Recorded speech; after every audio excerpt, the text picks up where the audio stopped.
মাদ্রাসা board 2025 সালে আসা এই সৃজনশীল প্রশ্নটা আমরা এখন ইজি হায়ার ম্যাথ বই থেকে সমাধান করব। আমাদের ইজি হায়ার ম্যাথ বইয়ে প্রত্যেকটা প্রশ্নের পাশে একটা করে কিউআর কোড দেওয়া রয়েছে, যে কিউআর কোড স্ক্যান করা মাত্রই ওই নির্দিষ্ট অঙ্কটির সমাধানের ভিডিও আপনারা দেখতে পাবেন, যেটি আপনাদের জন্য অনেক বেশি উপকারী হবে। তাই আশা করি আপনারা সবাই ইজি হায়ার ম্যাথ বইটি সংগ্রহ করে ফেলবেন ইনশাআল্লাহ। তো আমাদের এখানের মধ্যে উদ্দীপকে কিছু তথ্য দেওয়া রয়েছে। P of X equal to 1/x cube plus 1/y cube plus 1/z cube minus 3 into XYZ whole to the power -1। আরেকটা তথ্য, R of X equal to X cube minus 7x square plus 12x। এটা তথ্য, এই দুইটা তথ্য উদ্দীপকে দেওয়া আছে। পি অফ এক্স বলতে আমরা এটাকে বুঝবো এবং আর অফ এক্স বলতে এইটাকে বুঝবো। তো এখন আমরা ধারাবাহিকভাবে সবগুলো প্রশ্নেরই সমাধান করে ফেলবো। ক নাম্বার প্রশ্নে বলা হয়েছে X cube minus 5x square plus 8x minus A এর একটি উৎপাদক x-2 হলে এ এর মান কত নির্ণয় করো। অর্থাৎ এই যে একটা রাশি আমরা দেখতেছি, বহুপদী দেখতেছি, এই বহুপদীটার একটা উৎপাদক হলো x-2। যদি উৎপাদক x-2 হয় তাহলে আমরা এই বহুপদীর মধ্যে যে এ দেখতেছি, এই এ এর মানটা কত এটা তারা জানতে চায়। এখন বিষয় হচ্ছে, যখন আমাদেরকে উৎপাদক দিয়ে দেয়, তো ওই উৎপাদকটা দিয়ে এই বহুপদীকে ভাগ করলে ভাগশেষ শূন্য হবেই হবে। যেই উৎপাদক দেওয়া থাকে সেই উৎপাদক দিয়ে বহুপদীটিকে ভাগ করলে ভাগশেষ শূন্য অবশ্যই হবে। তো সেই ক্ষেত্রে আমরা এই অঙ্কটাকে ভাগশেষ উপপাদ্যের মাধ্যমে খুব সহজে উপস্থাপন করতে পারি। যেহেতু এখানের মধ্যে এক্স আছে, তো আমরা এটাকে বলতেই পারি এফ অফ এক্স, তাই না? এফ অফ এক্স আমরা এটা নিজেরা ধরে নিলাম যে এটা এক্স চলকের একটা বহুপদী, এক্স চলকের একটা বহুপদী। এফ অফ এক্স লিখতে পারেন, জি অফ এক্স লিখতে পারেন, কোনো সমস্যা নাই। তো F of X equal two এই রাশিটা আমরা এখানের মধ্যে লিখে ফেলব। এবার x-2 দ্বারা ভাগ করলে ভাগশেষ শূন্য হবে। তো আমরা এই যে উৎপাদক, এই উৎপাদক ইকুয়াল টু 0 বলবো। উৎপাদক ইকুয়াল টু 0 বলে x এর মান সেখান থেকে বের করে ফেলবো।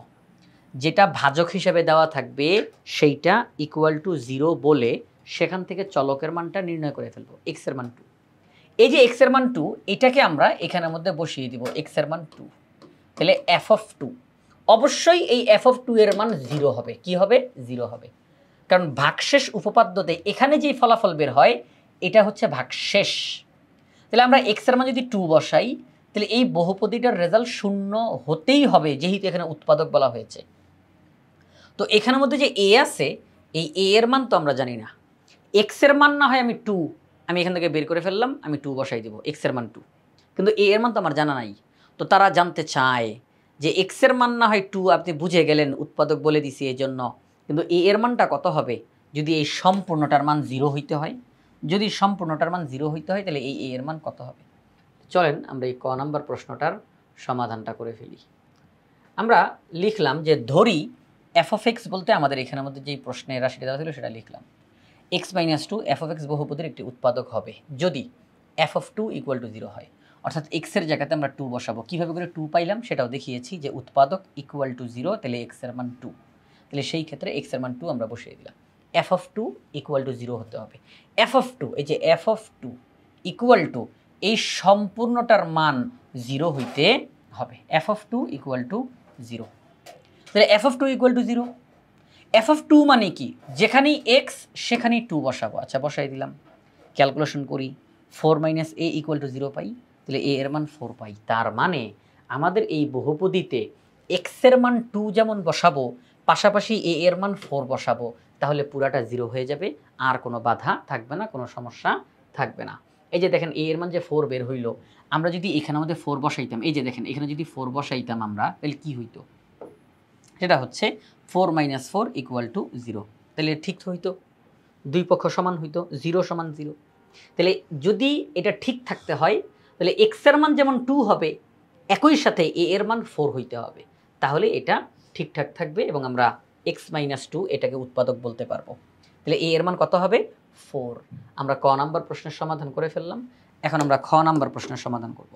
এখানে বলা হয়েছে p of x equal to 0 হলে প্রমাণ করো যে x equal two y equal to z, যেখানে xy plus yz plus zx not equal to 0। তারা আমাদেরকে বলতেছে xy plus yz plus zx এটা 0-র সমান না।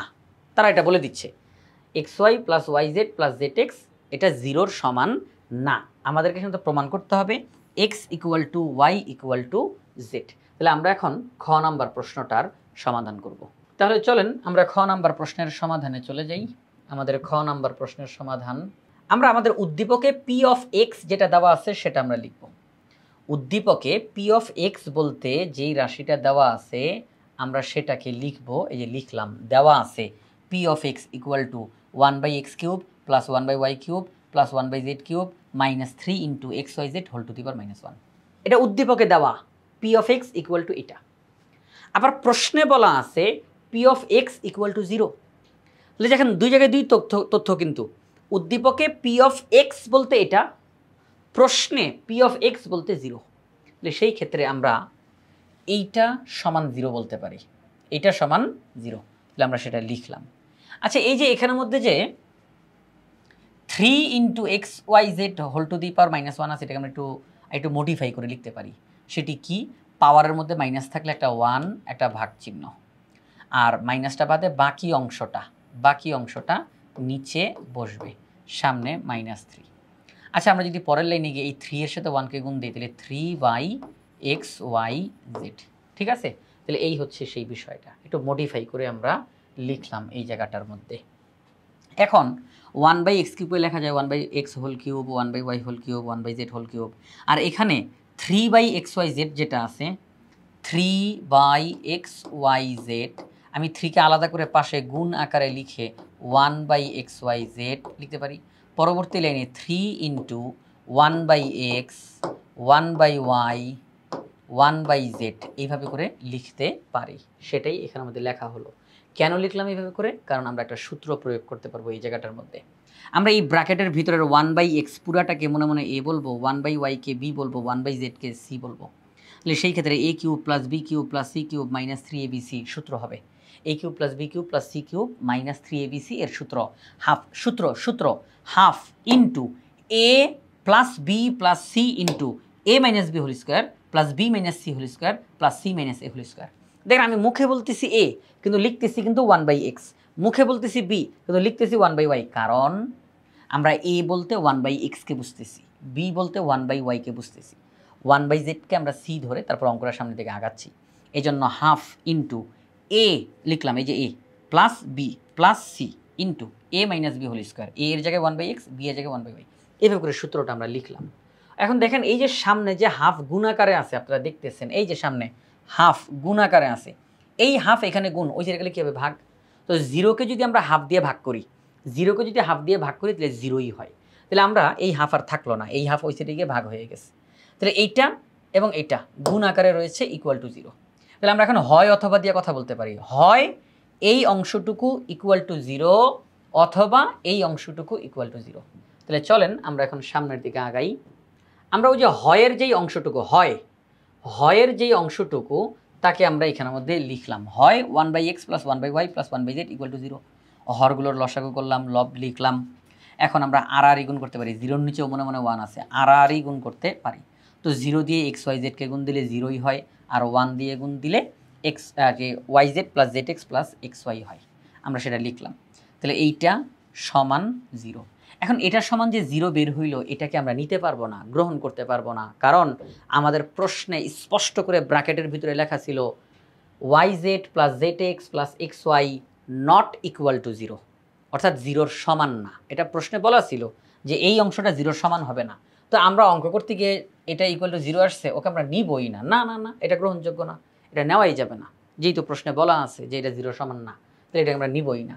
এখন বাকি যেই অংশটা আছে আমরা সেটাকে নিব। বাকি কোন অংশ ছিল? বাকি ছিল এই যে পাশের বর্গের অংশটুকু বাকি ছিল, এই যে এই অংশটুকু 1/x minus 1/y whole square plus 1/y minus 1/z whole square plus 1/z minus 1/x whole square, এই অংশটা ছিল, এইটা ইকুয়াল টু 0 হবে। এটাকে আমরা লিখবো এখন। তাহলে চলেন এটাকে আমরা লিখি। এখন ঘটনা হচ্ছে 2 বা ততোধিক বর্গের সমষ্টি যদি শূন্য হয় তাহলে তাদের প্রত্যেককে আলাদা আলাদা করে শূন্য হতে হয়। আমি একটু ব্যাখ্যাটা দিই, সবাই একটু খেয়াল করেন বিষয়টা কি বলতে চাচ্ছি। বিষয়টা হচ্ছে এটা একটা রাশি তার বর্গ, আরেকটা রাশি তার বর্গ, আরেকটা রাশি তার বর্গ।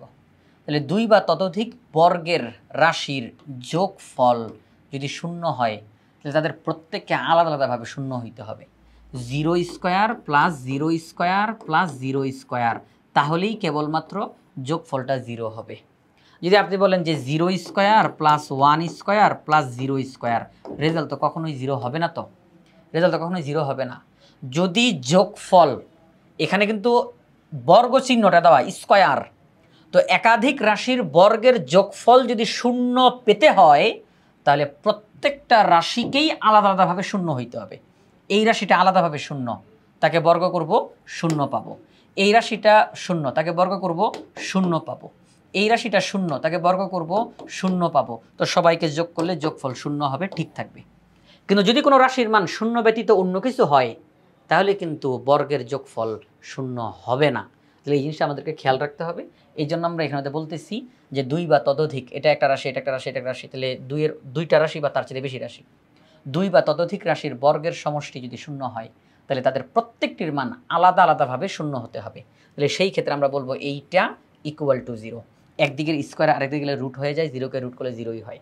1/x মাইনাস 1/y, 1/y ওই পাশে গিয়ে প্লাস হয়ে গেল। সবাই একটু খেয়াল করি, 1/y ওই পাশে গিয়ে প্লাস হয়ে গেল।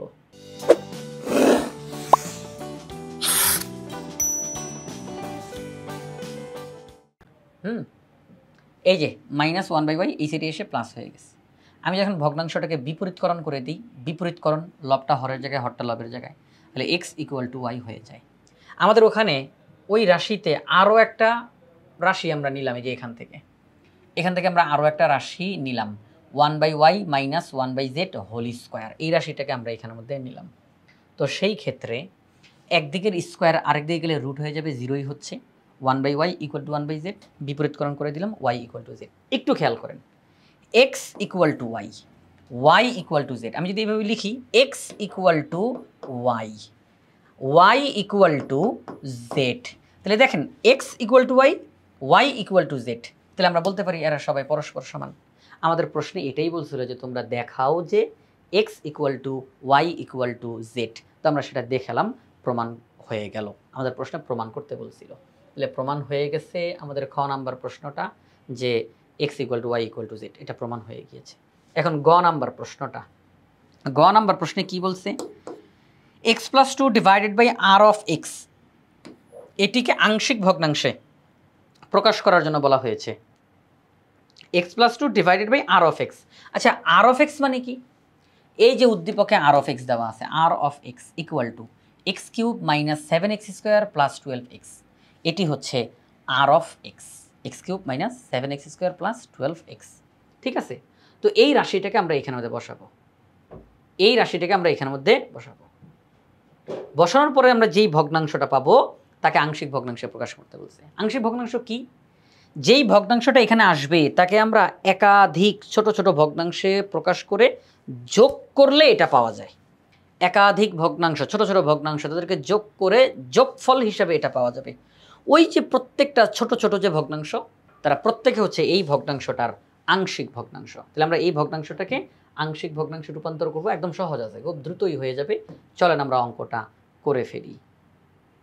আমরা উদ্দীপক থেকে r অফ x বলতে আমরা যেটা পেয়েছি তাকে আমরা লিখলাম যে r অফ x কি? r of x equal two x cube minus 7x square plus 12x। আমরা x কমন নিলাম, x square minus 7x plus 12। এবার আমরা এটার ভিতরে মিডল টার্ম করলাম, মিডল টার্ম, হ্যাঁ মিডল টার্ম করে দিলাম। x কমন নিলে x মাইনাস 4, মাইনাস 3 কমন নিলে x মাইনাস 4, তাহলে কী থাকে? x into x minus 4, x minus 3, x minus 4। আবার একটু বলি, প্রথমে যেই x আছে তাকে লিখলাম x মাইনাস 3 তাকে লিখলাম x মাইনাস 4 তাকে লিখলাম। তাহলে r অফ এক্সকে মিডল টার্ম করার মাধ্যমে আমরা এটা পেলাম। এগুলো সব উৎপাদক, x into x minus 3 into x minus 4, এরা প্রত্যেকে হচ্ছে উৎপাদক। তো আমাদের প্রশ্নে বলছিল যে তোমরা x plus 2 divided by r of x, এটিকে আংশিক ভগ্নাংশে প্রকাশ করো। তো x প্লাস 2 লিখলাম, r অফ এক্স বলতে আমরা এইটাকে বুঝবো, কারণ r অফ এক্সের যেই রাশিটা ছিল তাকে উৎপাদকে বিশ্লেষণ করে আমরা এটা পেয়েছি, তাহলে আমরা এটাকে লিখে দিলাম, এটাই r অফ এক্স। এখন আমরা যেই কাজটা করব সেটি হচ্ছে, আমি একটু এখানের মধ্যে আপনাদের সামনেই এটা একটু সাদা কালার করে দিই, এই যে, তাহলে একটু কথা বলতে সুবিধা হবে, বুঝতে সুবিধা হবে। দেখেন যেই বিষয় আমরা হরের মধ্যে যেই উৎপাদকগুলো দেখতেছি, আমরা হরের মধ্যে এই যে হর যেই উৎপাদকগুলো দেখতেছি, এটা উৎপাদক, এটা উৎপাদক, এটা উৎপাদক, প্রত্যেকটা উৎপাদককে আলাদা আলাদা করে এক একটা ভগ্নাংশের হর হিসাবে লিখব। একটা ভগ্নাংশের হর হিসাবে এই উৎপাদক, আরেকটা ভগ্নাংশের হর হিসাবে এই উৎপাদক, আরেকটা ভগ্নাংশের হর হিসাবে এই উৎপাদক, সবাইকে যোগ আকারে রাখবো। অর্থাৎ একাধিক ভগ্নাংশ যোগ আকারে থাকবে, একাধিক ভগ্নাংশ যোগ আকারে থাকবে। এখন লবের মধ্যে কি লিখব? যেহেতু এখানে এক্স এর পাওয়ার 1, তাহলে কোনো ভেজাল নাই, কোনো সমস্যা নাই। আমরা উপরে একটা ইংরেজি অক্ষর লিখে দিলাম এ। এখানে এক্স এর পাওয়ার 1, তাহলে কোনো ভেজাল নাই, তাহলে আমরা উপরে লিখে দেব বি, এখানে লিখে দেব সি। আমাদের এখন কাজ হচ্ছে এই এ বি সি এর মান খুঁজে বের করা। আমরা এই এ বি সি এর মান খুঁজে বের করে বসিয়ে দিলেই অঙ্কটা কমপ্লিট। তাহলে চলেন আমরা এখন অঙ্কটা করে ফেলি, খুব সহজেই করা যায়। সেটি কি? এই এর নিচে হর হিসেবে যেটা আছে এইটা ইকুয়াল টু 0 ধরে আমরা সামনের দিকে আগাবো। বি এর নিচে x - 3 ইকুয়াল টু 0 ধরে আমরা সামনে আগাবো। সি এর নিচে x - 4 ইকুয়াল টু 0 ধরে আমরা সামনের দিকে আগাবো।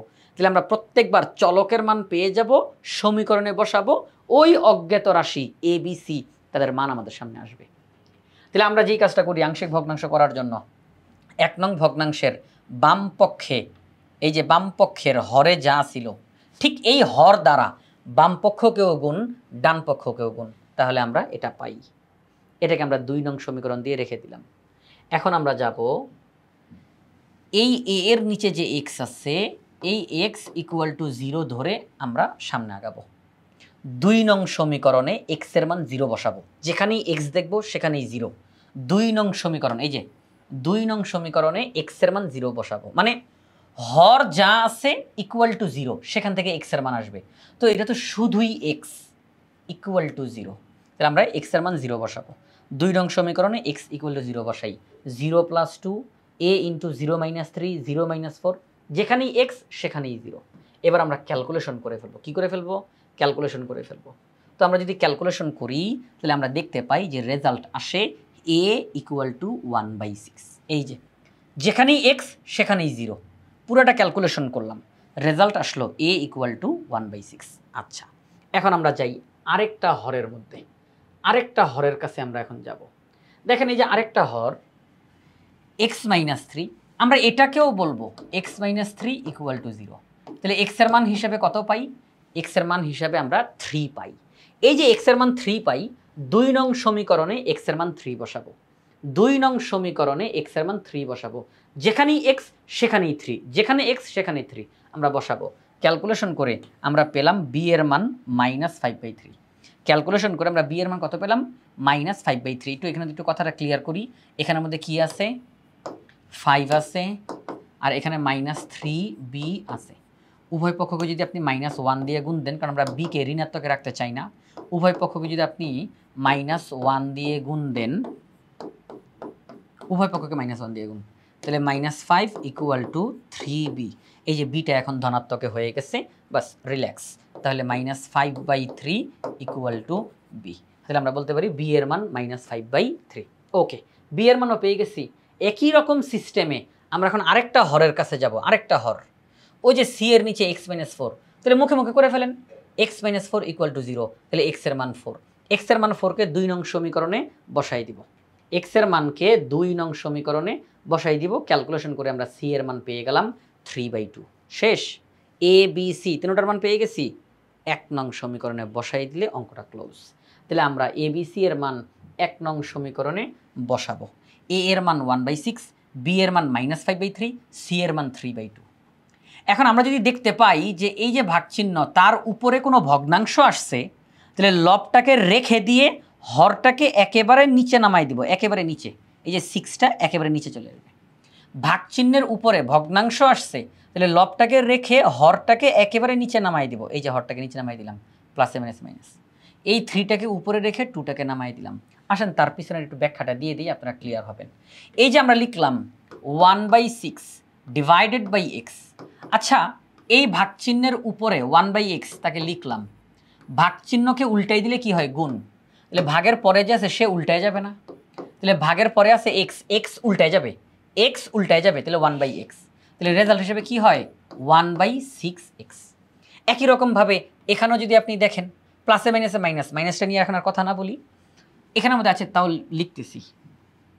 তাহলে লিখতেছি -5/3 ডিভাইডেড বাই এক্স মাইনাস 3।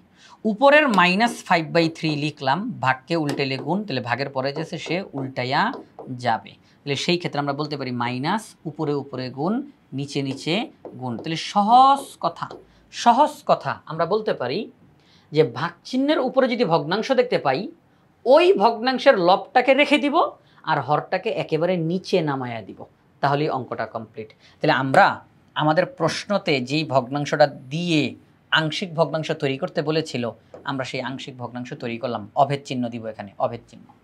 আংশিক ভগ্নাংশ তৈরি করলাম। এই ভগ্নাংশটার একটা অংশ, এই অংশগুলোকে যদি আপনি যোগ করেন তাহলে আপনি এটা পুরোপুরিভাবে পেয়ে যাবেন। এরা কিন্তু কেউই এককভাবে এই পুরাটাকে প্রকাশ করে না, এরা প্রত্যেকে এই ভগ্নাংশটার এক একটা অংশ প্রকাশ করে। এই সবগুলো অংশ যখন একত্রিত হবে তখন আমরা এটা পেয়ে যাব। তাহলে এই জন্যই এই ভগ্নাংশটার আংশিক ভগ্নাংশ বলা হবে এদের প্রত্যেককে। তাহলে আমাদের এই গ নাম্বার প্রশ্নটারও সমাধান করা শেষ। আমরা মাদ্রাসা বোর্ড 2025 সালে আসা এই সৃজনশীল প্রশ্নটা ইজি হায়ার ম্যাথ বই থেকে সমাধান করলাম, খুব সহজভাবে, সুন্দরভাবে, বিস্তারিতভাবে। আমাদের এখানে প্রত্যেকটা প্রশ্নের পাশে কিউআর কোড দেওয়া রয়েছে, যেটা আপনাদের জন্য অনেক বেশি উপকারী হবে। স্ক্যান করা মাত্রই প্রশ্নের সমাধানটা পেয়ে যাবেন। তাই আশা করব আপনারা সবাই ইজি হায়ার ম্যাথ বইটি সংগ্রহ করে ফেলবেন ইনশাআল্লাহ।